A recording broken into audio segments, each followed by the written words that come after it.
You shall not practice divination nor soothsaying. Do not turn to mediums or spiritists. Do not seek them out and be defiled by them.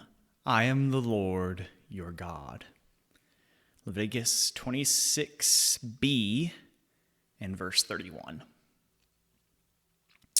Don't seek out mediums or spiritists or practice divination.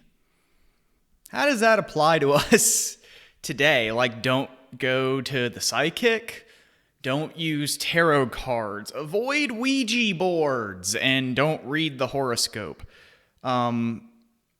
I read my horoscope from time to time. I don't think it's actually worth anything. I just think it's funny to read sometimes. It's entertaining.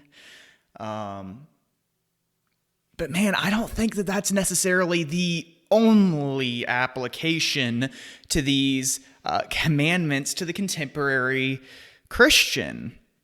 In fact, I'd say those are probably the least important applications for many of us, because many of us would never go to a sidekick anyway. So yes, do these passages mean we probably shouldn't go to a sidekick or to a medium? Yes, they probably do, because worst case scenario, they're communicating with something they shouldn't be communicating with, or best case scenario, they're complete and utter frauds. And in fact, if you want to do a little bit of research of your own, there's plenty of funny videos of people exposing sidekicks and mediums as being complete and utter frauds that just kind of make things up for money. But I think there's a more important application to these passages for the contemporary Christian. When God says, don't practice soothsaying or divination, what would that have meant exactly to the original audience?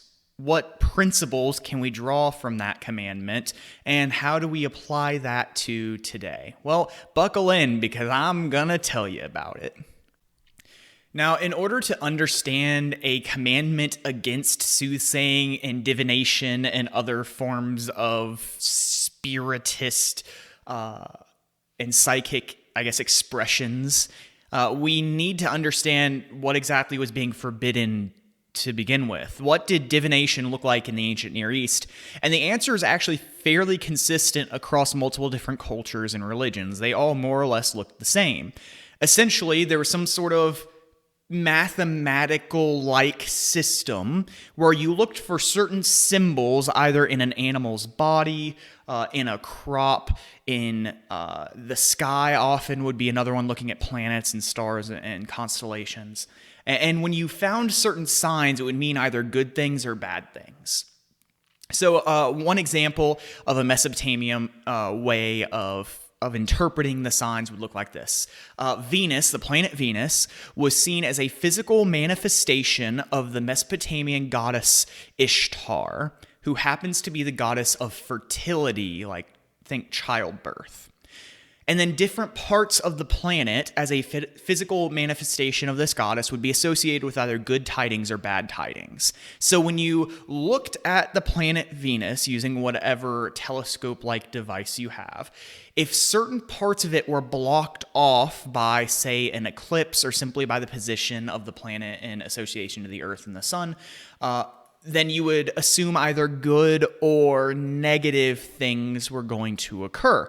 So you could read the signs of Venus and then determine, are we going to have a lot of babies in our country? Is childbirthing going to be difficult for mothers this year? Things like that. So for example, if the right side, which was often associated with good things, if the right side of the planet Venus was dark, that means the good tidings had been taken away, they'd been blocked off, only the bad parts are exposed, and that means bad things for expectant mothers. There wouldn't be a lot of babies, or that childbirthing would be difficult or something along those lines.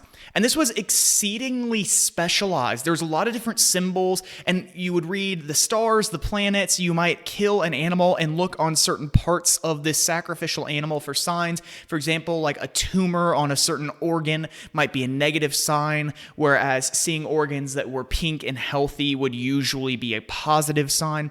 And there's this whole process, and the idea behind the entire process is we're going to do lots of weird, crazy things. We're going to look at symbols, and by doing so, we will force the gods to speak to us. And that raises an interesting possibility that when Yahweh, the God of Israel, looks at his people and says, "You will not practice divination," he's telling them implicitly, "You can't make me talk if I don't want to." How did Yahweh speak to his people anyways? Well, in the case of Moses, the individual that most recognize as the first prophet in the line of Israel's prophets, it says that Moses spoke to God face to face. Another way, maybe a more common English way of phrasing this, is when God spoke to Moses, he just spoke to him. He kind of like, tapped him on the shoulder and he was like, "Hey, yo, Moses, I've got some things I got to tell you." And this was really unique in the ancient Near East because usually when a god or goddess spoke, the people believed that there needed to be a trained professional there that could interpret the signs, that could read an organ on a sacrificial animal, or could look up at Venus and could mathematically deduce the good or the bad things the god was promising. But that's not how Yahweh operated. Yahweh didn't do those crazy cryptic things that most Mesopotamian or in general ancient Near Eastern people expected their gods to do. When he wanted to talk to someone, he just spoke. He just said it. He used actual words. And sure, from time to time he would use visions, but almost invariably they were partnered with very cut and dry, clear words that we call oracles or prophecies. If Yahweh wants to talk, he just talks.